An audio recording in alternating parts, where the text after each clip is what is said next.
last week.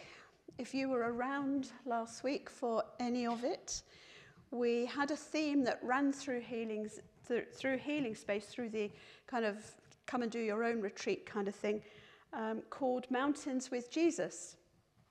And it really captured people's hearts and minds and imaginations, I think.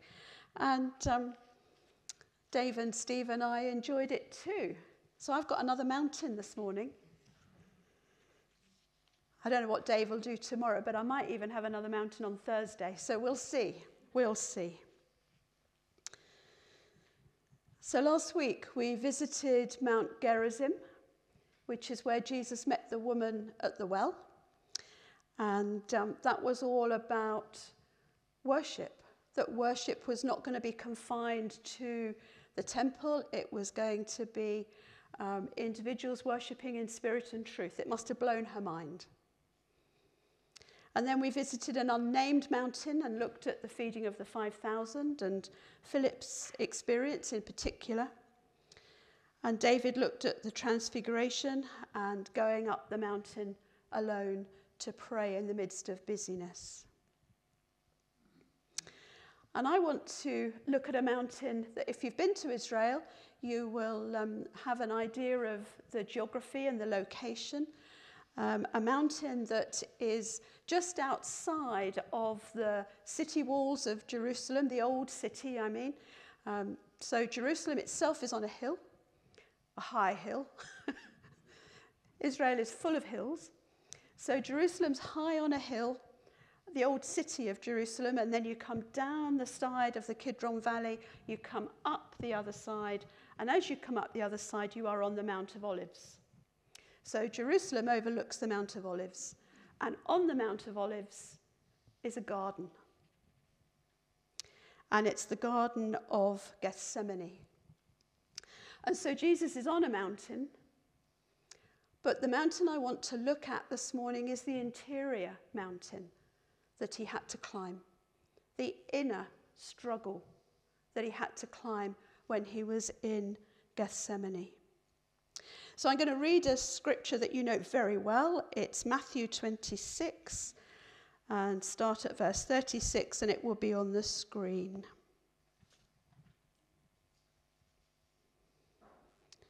Then Jesus went with his disciples to a place called Gethsemane, and he said to them, "Sit here while I go over there and pray."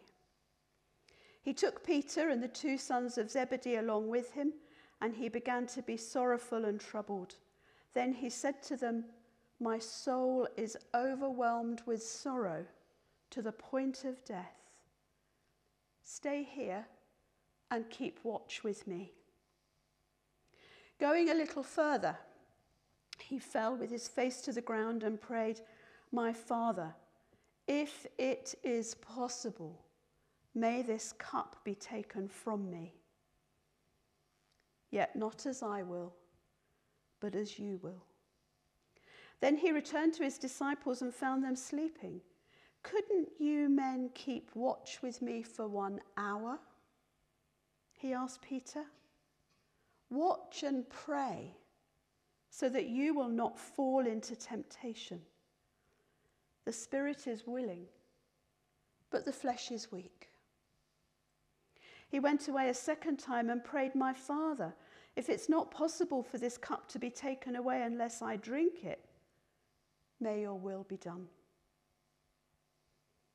When he came back, he again found them sleeping because their eyes were heavy. So he left them and went away once more and prayed the third time, saying the same thing. Then he returned to the disciples and said to them, "Are you still sleeping and resting? Look, the hour has come, and the Son of Man is delivered into the hands of sinners. Rise, let us go. Here comes my betrayer." The people he had set to watch had failed to bring any warning.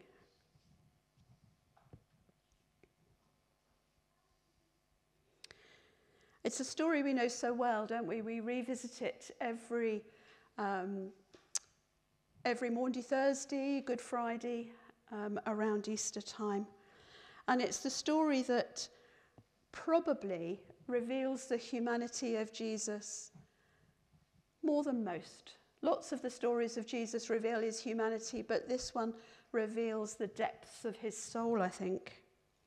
He heads to Gethsemane with all of his disciples except Judas, because Judas has gone off to do his thing after the Last Supper. And he gets 8 of the disciples to kind of wait at the entrance of the garden, and he takes Peter, James and John, the inner 3, into the deeper part of the garden and to stay with him. And then he just draws apart a little bit. And he begins, verse 36 says, to be sorrowful and troubled. That first word expresses something of deep emotional pain. When I looked up the Greek for it, it's a pain that likens it to childbirth, the pain of childbirth. This is an emotional pain that is felt physically because it's so raw and painful. It's a labor of pain. And then the second word, sorrowful and troubled. I was surprised to find the root of this word. It means to feel fear and lack courage. And I hadn't realized that Jesus had that experience of fearfulness and lacking courage. I mean, I guess we kind of guessed that he did, but here he confesses it. He says it to his inner circle. I'm afraid. I haven't got courage. Shows us something, doesn't it? And he says to his friends, those 3, the most sorrowful statement, my soul is overwhelmed with sorrow to the point of death. He almost seems to be saying the sorrow in itself is killing me. That's the kind of pain that when you're with somebody is hard to look at, isn't it? Hard to watch. Hard to sit with when somebody else is going through it. Deeply disturbing to sit with. What do you do? Do you reach out in some way? Do you hold back? What do you do? And yet those disciples go to sleep. I find that unimaginable, that Jesus is going through this turmoil. And yet those that are closest to him go to sleep. It's almost like it doesn't matter to them somehow. Unless, I wondered, it was God's intention that they should sleep in case they tried to persuade him out of it. I'd not thought of it like that before. I find it astonishing otherwise that they could sleep.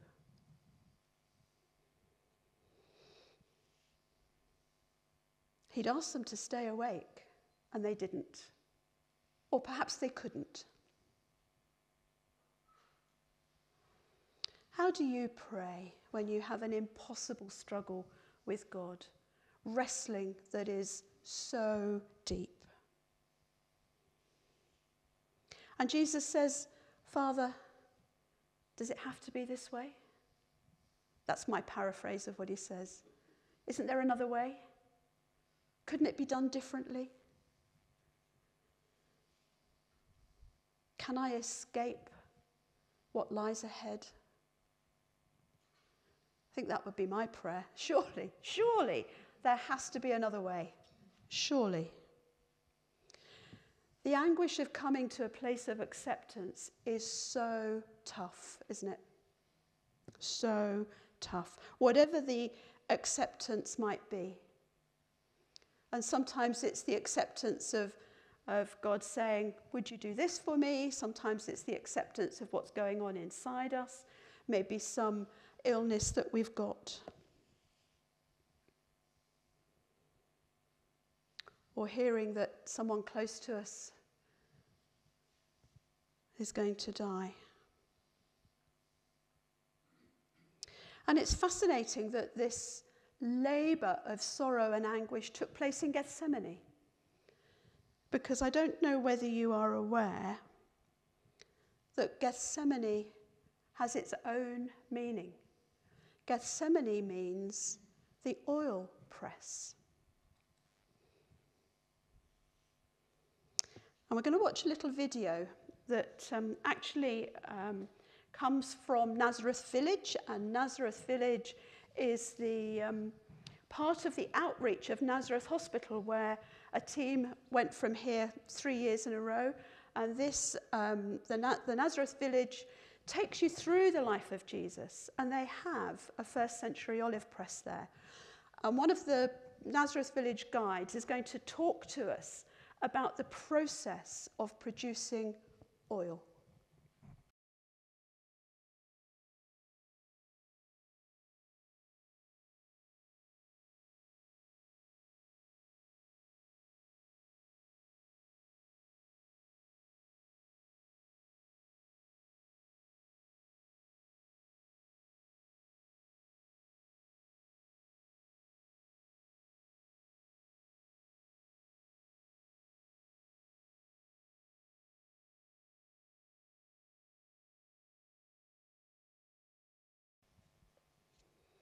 It's quite something, isn't it? When you see it like that. And I've stood in that place and stroked the donkey on the nose and watched him walk around. And the noise of the olives being crushed under that stone is just, they crack, and it's like, if you can imagine nuts being crushed. It's just an incredible noise. To think that those olives have to be crushed under the weight of that stone first, and then the paste is put in these baskets. And the way the guide explained it when we were there is that those baskets are piled up, as he said, but to begin with, they just allow the oil to drip under its own weight. And that's the extra virgin oil. That's why it's so expensive, you know, because it's the purest, and that's the first fruits that then get given to God in in the Jewish way. And then, of course, they applied a set of weights, squeezed it further, and that's what was eaten and drunk and used in perfume. And then they applied more weight, and of course what came out was not just oil, but water and pulp, and that's why it was murky and used in candles and for burning and so on. So there was the crushing, and then there were the 3 weights. And we see that mirrored in this life, this story of Jesus, don't we? We see that crushing where he says he's troubled and sorrowful. And then we see the weights, those prayers. Do I have to go through this, Lord?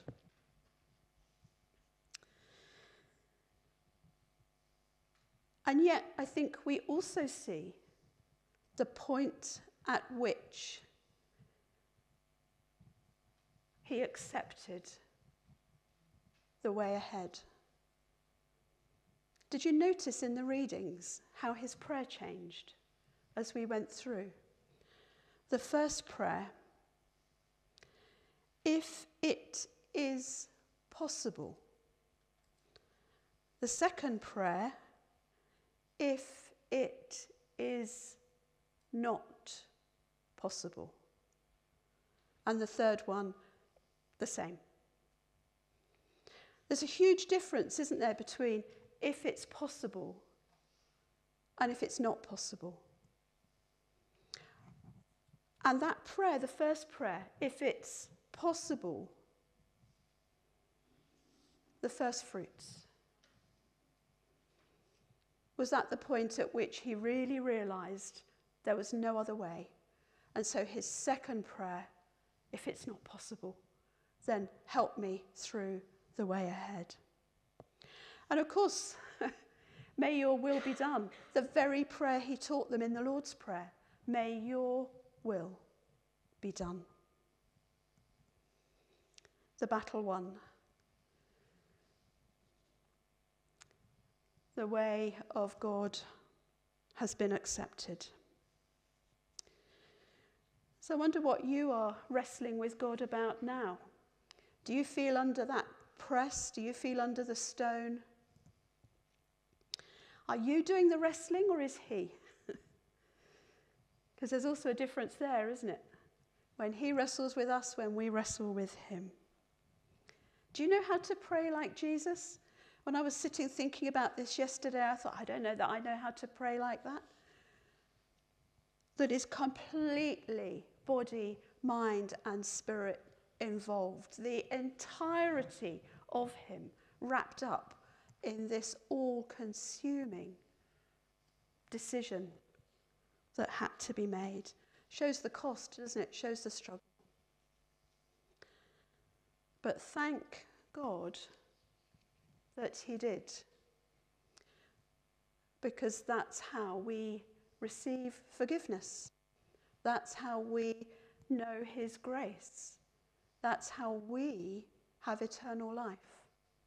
That's how we might die physically, but we will not die spiritually. Our souls, spirits will live on.